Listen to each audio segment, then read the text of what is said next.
গভীর বনে বাস করত এক চালাক শিয়াল। গল্পটি শুনুন, ভালো লাগবে। একদিন সে হঠাৎ ভাবল, প্রতিদিন শিকার করতে তার বড় কষ্ট হয়।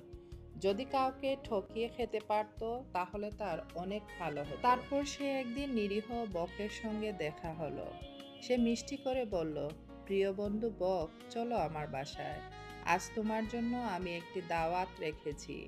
আমার বাসায় বসে একসাথে গল্প করে আমরা দুজন খাবো। শিয়ালের বাসায় গেল।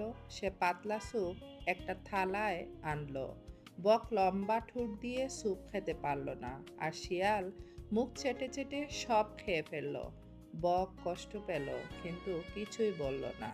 শিয়াল হেসে বলল, উফ, মাফ করো, আমি তো জানতাম না তুমি থালা থেকে খেতে পারো না। আরেকদিন রাস্তায় বকের আর শিয়ালের দুজনের দেখা হলো। এবার বক শিয়ালকে দাওয়াত করলো তার বাসায়।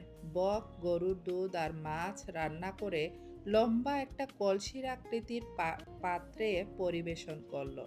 বক মজা করে লম্বা ঠুট দিয়ে খেয়ে নিল, কিন্তু শিয়াল কিছুই খেতে পারল না। শিয়াল তখন লজ্জায় মাথা নিচু করল।